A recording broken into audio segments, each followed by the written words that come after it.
चलिए शुरू करते हैं आज का टॉपिक। मेरा नाम है सोनू और आप देख रहे हैं द मैथ जोन। आज का जो टॉपिक है वो है हमारे पास सर्किल। सर्किल तो इस सर्किल के बारे में हम प्रॉपर्टीज जानेंगे और फिर इसके प्रीवियस ईयर क्वेश्चन समझेंगे। ठीक है, तो चलिए हम प्रॉपर्टीज जान लेते हैं कि सर्किल होता क्या है और कहाँ कहाँ इसमें क्या क्या प्रॉपर्टीज लगती हैं। तो देखो, मैं सर्किल बना देता हूँ आपके लिए। ये एक सर्किल है, ठीक है। इसमें ये सेंटर है और ये होती है रेडियस।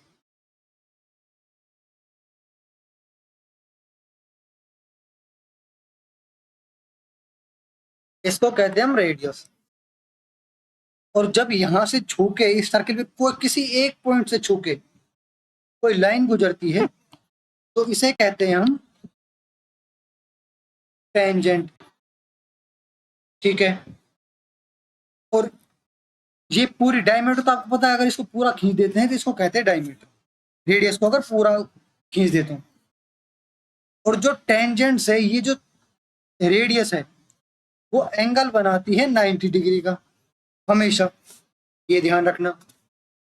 ठीक है, और ये होती है हमारे पास कोड। इसे कहते हैं हम कोड। ठीक है, और इस एरिया को कहते हैं हम, इस एरिया को माइनर सेगमेंट। माइनर सेगमेंट, तो इसको कहते हैं हम मेजर सेगमेंट।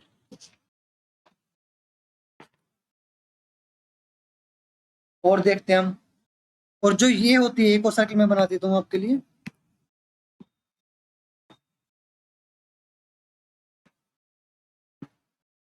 जो ये होती है, ये ए बी और ये पी, इसे कहते हैं हम सेकंड।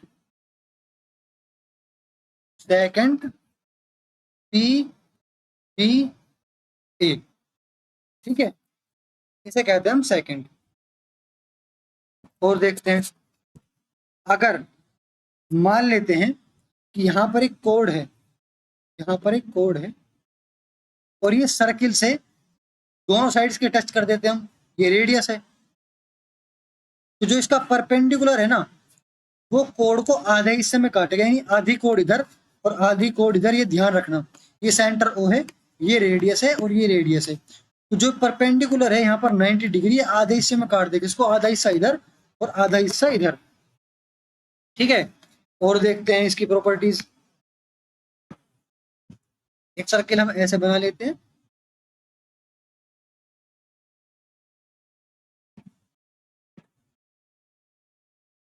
अब बनाते हैं हम एक आधा ट्राइंगल, ये वाला और ये वाला।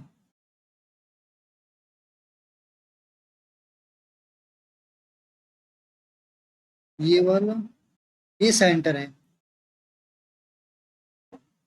ये ओ सेंटर है। ठीक है, ये ओ सेंटर है, ये थीटा है। अब देखो, ये ए, ये बी और ये सी। ठीक है, ये बी थोड़ा दूर हो गया, ये बी। अब अगर ये थीटा है और अगर ये सेंटर है तो ये एंगल 2 थीटा होगा, ये ध्यान रखना। क्यों? क्योंकि ये देखो, मैं बताऊंगी क्यों 2 थीटा होगा। तो एक सर्किल बनाया हमने, वहां से एक ऐसा ट्राइंगल खींचा, ये थीटा लिखा। अब देखो, इसको मान लेते हैं, इसको नीचे सरकाते सरकाते सरकाते सरकाते यहाँ पर लिया सेंटर पे। तो इसका मतलब क्या हुआ, इसको हमने आधा सरका दिया। ये ऐसे था तो इसको आधा लिया यहाँ पर। अगर पूरा लिया थे तो यहाँ पर लिया थे, तब तो ये पूरा 180 बन जाता। तो इसको यहाँ से यहाँ तक लिया है, यानी इस एंगल का हमने डबल एंगल कर दिया और ये एंगल ऐसे बन गया। ठीक है, तो बस यही रेडियस का सेंटर कमाल यही है कि ये सेंटर पे आते ही इस थीटा का 2 थीटा बन जाता है। इस थीटा का 2 थीटा बन जाता है। ठीक है, और देखते हैं हम आगे। एक सर्किल है, उसमें सेम बेस है, मान लेते हैं यहां पर कोई बेस है और यहां से एक ट्राइंगल खींचा और यहां से एक ट्राइंगल खींचा, फिर यहां से एक ट्राइंगल बनाया, फिर यहां से एक ट्राइंगल बनाया, फिर यहां से एक ट्राइंगल बनाया, फिर यहां से एक ट्राइंगल बनाया। तो ये जो एंगल्स है ना, ये एंगल्स, ये वाला एंगल, ये वाला एंगल और ये वाला एंगल, ये सारे थीटा होंगे, थीटा थीटा और थीटा बराबर। क्योंकि सर्किल में जब सेम बेस होता है तो जो एंगल होते हैं ये अपर वाले, ये थीटा बराबर होते हैं। ठीक है, अब देखो, अब ये मत कहने लग जाना कि सर अगर नीचे बना दे, मान लो एंगल, यहां पर भी एक ट्रायंगल बना दे, यहां पर बनाया एक ट्रायंगल और यहां पर बनाया एक ट्रायंगल, तो भी थीटा सेम होगा क्योंकि बेस सेम है। नहीं, मैं सिर्फ एक साइड वाले की बात कर रहा हूं। इस साइड वाले बात आए तो इस साइड वाले बात की मतलब इस पर ऐसे ट्रायंगल बने, इस पर अगर ऐसे ट्रायंगल बनेंगे तो ये थीटा सेम होंगे, ये दोनों थीटा, ये वाला और ये वाला। एक साइड की बात एक तरफ, दूसरी साइड की बात दूसरी तरफ। ठीक है, अब देखो, अगर एक सर्किल में, अगर एक सर्किल में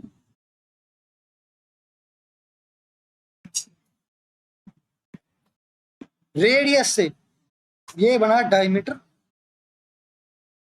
और डायमीटर से ट्राइंगल बने, डायमीटर से ट्राइंगल बने, ये बना दिया ट्राइंगल। ये ध्यान रखना कि ये जो बेस है वो डायमीटर सर्किल का, तो ये एंगल होगा हमारे पास 90 डिग्री, ये होगा हमारे पास 90 डिग्री, ये ध्यान रखना। ठीक है, हमेशा 90 डिग्री अगर वो एंगल, अगर डायमीटर है उसका बेस तो। ठीक है, और देखते हैं हम आगे। एक प्रॉपर्टी है जो आपको ध्यान में रखनी पड़ेगी। ठीक है, ये कभी कभी आता है क्वेश्चन इसके बारे में भी, कि एक सर्किल है, यहां से एक टेंजेंट गुजरती है, यहां से टेंजेंट गुजारी मैंने, और यहां पर बनाया मैंने एक ट्राइंगल, यहां से यहां तक, यहां से यहां तक, और यहां से यहां तक। ठीक है, अब देखो,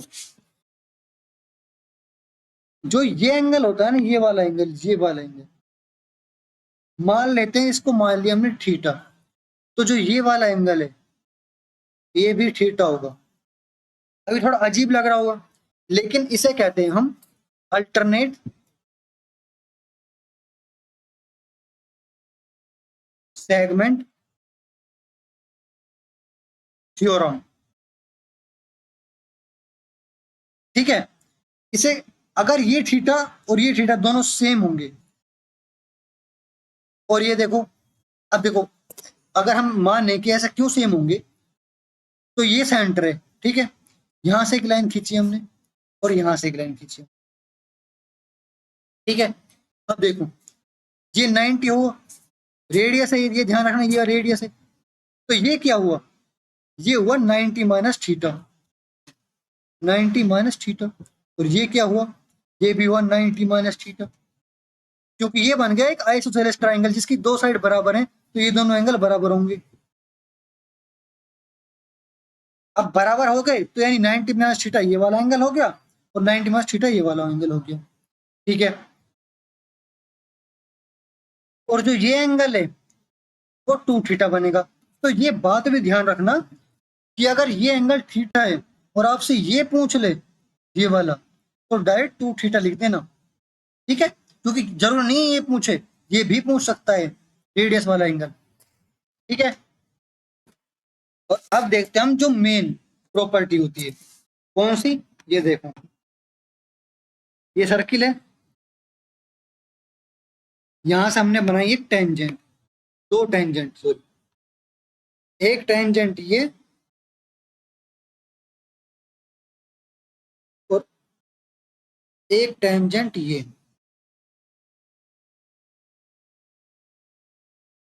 वेट कर दीजिए इसको, ये एक टेंजेंट ये।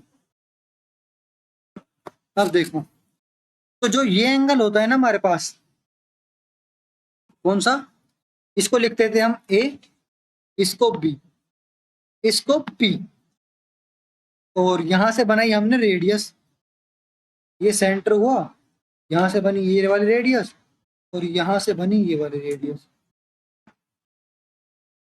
इसको लिख दिया हमने ओ।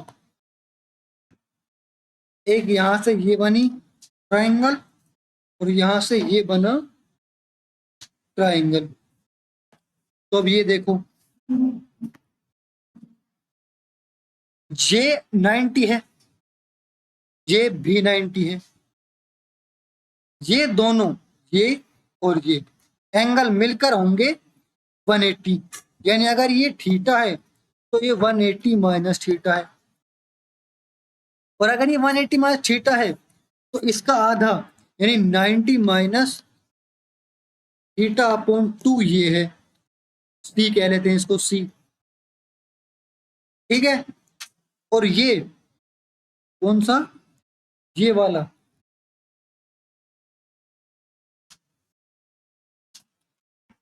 ये एंगल होगा हमारे पास 90 प्लस थीटा, इसको कह लेते हैं डी, 90 प्लस थीटा अपॉन 2। ठीक है, अब एक और सर्किल बनाते हैं, दूसरी प्रॉपर्टी देखते हैं। ये सब आप या तो लिख लो, या फिर आपको याद होगा तो अच्छी बात है, या फिर आप लिख लो। एक सर्किल है,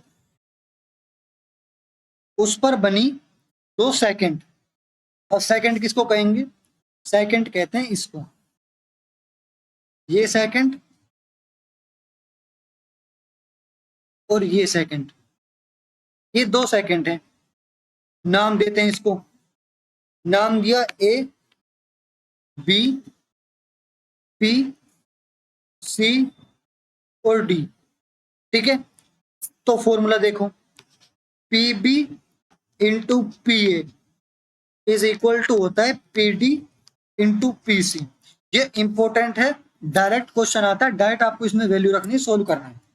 ठीक है, ये बात याद रखना कि ये वैल्यू ध्यान रखना कि ये पी बी, ये देखो P B P A, P D P C, बस ये ध्यान रखना। ठीक है, कभी ऐसा कर दो कि A B P B P और पी डी और डी सी, कई बार होता है ये भी। ठीक है, तो ये यहाँ पर ध्यान रखना।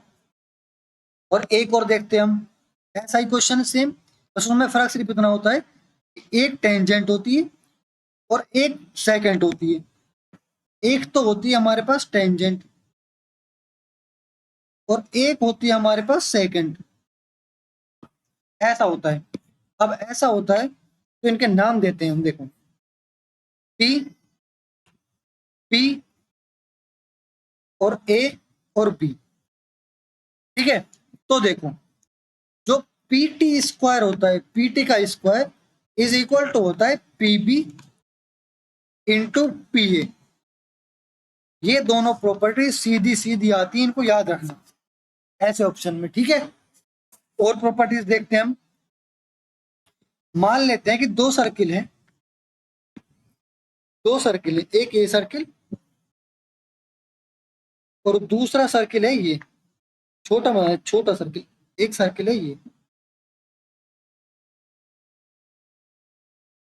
ठीक है, अब देखो जो इसकी कॉमन टेंजेंट है, जो इसकी ये कॉमन टेंजेंट है,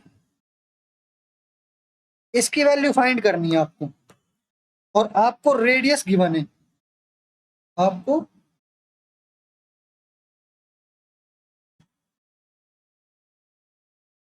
रेडियस गिवन है। अब रेडियस गिवन है और आपको इस डी की वैल्यू निकालनी है। देखो मैं वैल्यू रख देता हूं, ये है ओ और ये भी ओ है, ये रेडियस और ये रेडियस और ये डी है। सिंपल सा है, आपको रेडियस गिवन है और दो सर्किल टच हो रहे हैं एक्सटर्नली यहां पर। सिंपल है, आपको डी की वैल्यू निकालनी है। तो कैसे निकालोगे, आप सीधा सीधा क्या करोगे कि आप लगाओगे पाइथागोरस थ्योरम। तो यहां पर पाइथागोरस थ्योरम नहीं, देखो आप लगाओगे पाइथागोरस थ्योरम, इससे आपको लेट होगा, तो डायरेक्ट आप लगाओ formula D is equal to 2R1R2, बस बात खत्म। यहां पर आपको तुरंत आंसर मिल जाएगा 2 सेकंड में, ठीक है। और ये फॉर्मूला पाइथागोरस थ्योरम से आया है, बस आपको लास्ट में ये एक हिस्सा दे दिया गया है कि इससे आपको डी की वैल्यू निकल जाएगी, ठीक है। अब और देखते हैं हम, अगर मान लेते हैं कि ये दो सर्किल टच नहीं हो रहे एक्सटर्नली, अलग अलग सर्किल है, दो सर्किल, एक बड़ा वाला और एक छोटा वाला, अलग अलग है, और हमें फाइंड करना है अब की बार, ये डिस्टेंस की वैल्यू हमें पता है, सेंटर के बीच की डिस्टेंस, रेडियस भी पता है, हमें फाइंड करना है ये डी, ये ओ, ये रेडियस R2, ये रेडियस R1, ये वैल्यू है डी, और ये बड़ी डी की वैल्यू फाइंड करनी है। तो यहाँ पर पाइथागोरस थ्योरम लगेगी, लेकिन आप मत लगाओ, आप डायरेक्ट ये लगाओ, d is equal to root में d² minus R2 minus R1 का स्क्वायर। लेकिन ये बात याद रखना कि ये टेंजेंट है डायरेक्ट कॉमन टेंजेंट, ठीक है। अगर ट्रांस कॉमन टेंजेंट पूछे, क्या होती है trans common tangent? Trans common tangent होती है ये वाली। अगर आपसे कोई ये वाली पूछे टेंजेंट, तो बस क्या करना है आपको, सीधा लिखना है d² minus R2 plus R1 का स्क्वायर, तो ये माइनस की जगह प्लस कर देना बस, ठीक है। डायरेक्ट कॉमन टेंजेंट और ट्रांस कॉमन टेंजेंट में यही अंतर है, ठीक है। तो अब ये बातें थोड़ी याद रखना, और हम चलते हैं क्वेश्चंस पर। तो पहला क्वेश्चन है आपके सामने, two circle with radius 22 centimetre and 16 centimetre touch each other externally, the length of the direct common tangent. देखो पूछ लिया ना, दो सर्किल एक्सटर्नली टच हो रहे, ये इसकी डायरेक्ट कॉमन टेंजेंट, इसकी डी की वैल्यू निकाल दो, रेडियस इसकी ये है, सिंपल है ना, 2R1R2, 222 इंटू 16, तो यहां पर ये 4 का स्क्वायर होता है, यानी 8√22। नेक्स्ट क्वेश्चन करते हैं, एंगल सबटेंडेड बाय अ कोड PQ on the circumference is 90 degree, if radius of the circle is 15 degree, then what is the length of PQ। देखो मैंने आपको बताया था कि 90 डिग्री एंगल जब ही बन सकता है अगर वो कोड डायमीटर बन जाए, तो अगर वो कोड डायमीटर बन जाए तभी बन सकता है यहाँ पर ये 90 डिग्री, बाकी नहीं बन सकता। और ये बन गया अब हमारे पास राइट एंगल ट्राइंगल, रेडियस है हमारे पास 15 और 15 दोनों है 15, इसका मतलब ये हुआ कि 15 का स्क्वायर प्लस 15 का स्क्वायर। तो जब ये दो रेडियस ही हो गई, ये हो गया रेडियस 15 और ये हो गया रेडियस 15, 15 दूनी 30, सिंपल। नेक्स्ट क्वेश्चन करते हैं, AB is a chord in a circle of radius 13 centimeter. From center O, a perpendicular is drawn through AB intersecting AB at point C. The length of OC is 5 centimeter. What is the length of AB? एक circle है, एक code है,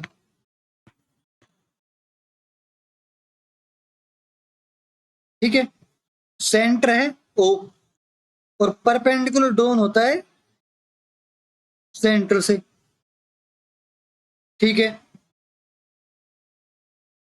अब क्या किया इसने, और C पर मिलता है, the length of OC is 5 centimetre, what is the length of AB। तो ये देखो, तो ये हो गया हमारे पास A, ये हो गया हमारे पास B, ये हो गया O, ये हो गया C, ये हो गया 90, ये हो गई हमारे पास रेडियस, ये भी हो गई रेडियस। OC की वैल्यू हमारे पास क्या है 5, ठीक है।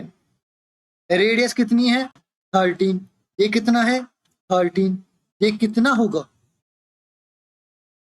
तो 13 का स्क्वायर माइनस 5 का स्क्वायर 144, 12, इसकी वैल्यू आएगी 12, तो ये इसकी वैल्यू भी आएगी 12, आधा हिस्से में काटता है ना ये, तो कितना हुआ 24।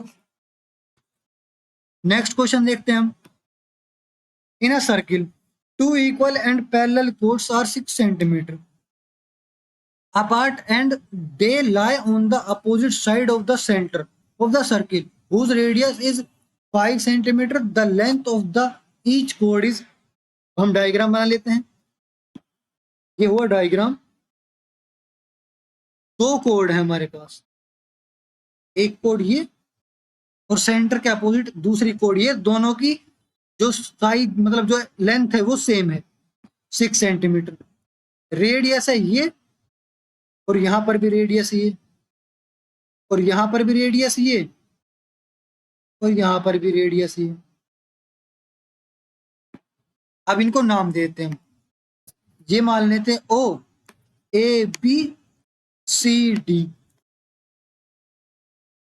ये हो गया 6 सेंटीमीटर, ये भी हो गया 6 centimetre. Two equal and parallel chords, sorry यहां से यहां तक का, यहां से यहां तक का 6 सेंटीमीटर है, ठीक है, यहां से यहां तक का 6 सेंटीमीटर। और रेडियस की वैल्यू क्या है हमारे पास, रेडियस की वैल्यू हमारे पास 5, तो ये 3 हो गया, ये 3 हो गया, क्योंकि इक्वल कोर्ड्स है दोनों, तो इक्वल कोर्ड्स का मतलब सेंटर से बराबर दूरी पर है, ये यहां से यहां तक बराबर दूरी और ये यहां से यहां तक बराबर दूरी, और इसकी वैल्यू निकलते ही क्या होगी, इसकी वैल्यू 4, तो इसकी वैल्यू क्या होगी 4, दोनों को मिलाकर क्या होगा 8, सिंपल है। यहां पर ये बन गया राइट एंगल ट्राइंगल, और हाइपोटेनस की वैल्यू पता है और इसकी वैल्यू पता है, इसकी निकल जाएगी। Next question, in a circle 2 equal and parallel chords are 6 metre at apart and they lie on the opposite sides of the center of the circle। ये सेम ही क्वेश्चन हो गया, सॉरी ये क्वेश्चन देखते हैं। In the following figure if PT is equal to 12 centimetre and PB is equal to 24 centimetre. देखो मैंने वो ये जो आइडेंटिटी बताई थी मैंने वो आ गई यहाँ पर, देखो PT की वैल्यू 12, PB की वैल्यू क्या हुई यहाँ से यहाँ तक की 24, PA की वैल्यू निकालनी है x, तो क्या था formula, PT square is equal to PA into PB। PT का स्क्वायर 144, PA क्या है हमारे पास पता नहीं, PB क्या है 24, यानी 24 ये हो गया, ये हो गई हमारे पास value 6 is equal to x। तो यानी हमारे पास PA की वैल्यू आ गई x, मतलब सॉरी 6। अब हमें AB का नहीं पता चल जाएगी, टोटल है 24, 6 को माइनस करेंगे, आंसर है 18। Next question, in the figure course AB and CD intersect each other at point L, find CL। तो देखो सिंपल है, ये दोनों बन गए दो ट्राइंगल, ये देख लो ना बन गए दो ट्राइंगल, ये देखो बस फॉर्मूला लगा दो, ये दोनों सिमिलर ट्राइंगल है, ये दोनों एंगल बराबर है, ठीक है, क्या होगा AL into BL is equal to CL into LD। Values रख लो, AL की वैल्यू 8 है, LB की वैल्यू क्या है 3, CL की वैल्यू पता नहीं है, और LD की वैल्यू 6, X की वैल्यू कितनी आई हमारे पास 4। नेक्स्ट क्वेश्चन देखो आ गया ना वही सेम क्वेश्चन, बिल्कुल डायग्राम दे दिया, बिल्कुल हमें सिर्फ इतना निकालना है कि यहाँ पर सीधा सीधा फॉर्मूला लगाना है, ठीक है। लेकिन देखो यहाँ पर इसने थोड़ा सा घुमा दिया, क्या किया इसने इस रेडियस की वैल्यू नहीं दी। अब इस रेडियस की वैल्यू निकालने के लिए क्या करना पड़ेगा, ये दोनों ट्राइंगल सिमिलर हैं 90 और ये 90, दो राइट एंगल ट्राइंगल, इसका मतलब सिमिलर है। और सिमिलर की प्रॉपर्टीज पिछले वीडियो में मैं तो हमेशा ही कहता हूँ कि सिमिलर की प्रॉपर्टी हर बार याद करो, चाहिए रोज याद करनी पड़ जाए, पर आता है क्वेश्चन, दो क्वेश्चन भी आ सकते हैं, ठीक है। तो देखो सिमिलर की प्रॉपर्टी लगाएंगे हम इसमें, तो यानी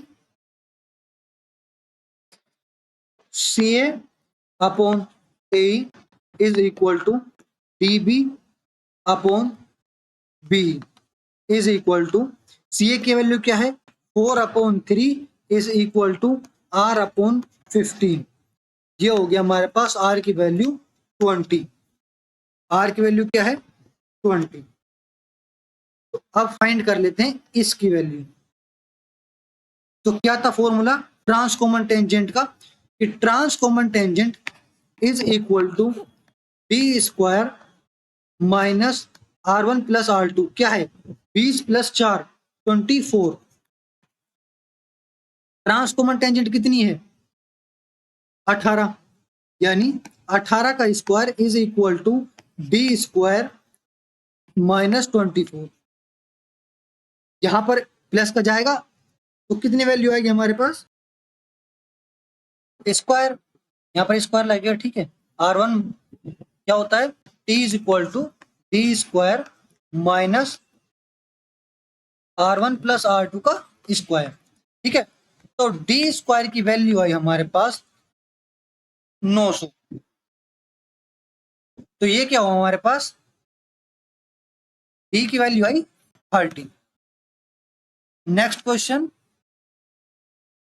in a circle with center O, PA and PB are tangent to the circle at point A and B.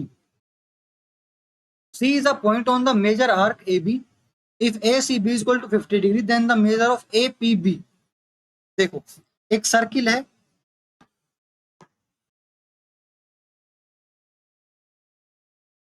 दो टेंजेंट है, टेंजेंट में खुद बना देता हूं, ये दो टेंजेंट है, ठीक है। ये P है, ये A है और ये B है। C is a point on the major arc of AB. तो C जो है मेजर आर्क पर, इसका मतलब ये हुआ कि ये तो हो गई रेडियस और ये मेजर आर्क ये हो गया हमारे पास C। अब ये कह रहा है कि इफ ACB की वैल्यू, इसकी वैल्यू है 50 डिग्री, इसकी value APB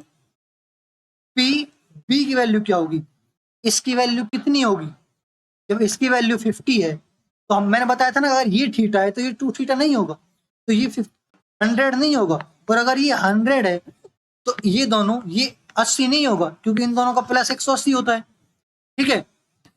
next question, in the given figure RPS is equal 25 degree, then the value of ROS। अगर ये 25 है तो ये कितना होगा 155, दोनों को plus 180। Next question, in the following figure triangle ABC is an inscribed triangle as shown and B is a tangent to the circle at C. If ACD is equal to 65 degree, ACB 35 degree, find the measure of BAC। देखो मैंने बताया था ना कि वो property होती है alternate segment theorem. Alternate segment theorem क्या होती है, एक सर्किल के अंदर अगर ये ऐसा ट्राइंगल बन रहा है और ये टेंजेंट है, तो जो ये एंगल है ना वो इज इक्वल टू ये एंगल होगा, ठीक है। कैसे, इसकी वैल्यू क्या दी गई हमें 65 डिग्री और इसकी वैल्यू दी गई हमें 35 डिग्री, तो इसकी वैल्यू क्या होगी, इसकी वैल्यू होगी हमारे पास ये कितना हो गया 100 और बचा कितना 80, तो इसकी वैल्यू होगी हमारे पास 80, ठीक है। ये डायरेक्ट आप याद रख लो, इस ये इज इक्वल टू ये, ध्यान रखना। Thank you. Like, comment, and subscribe.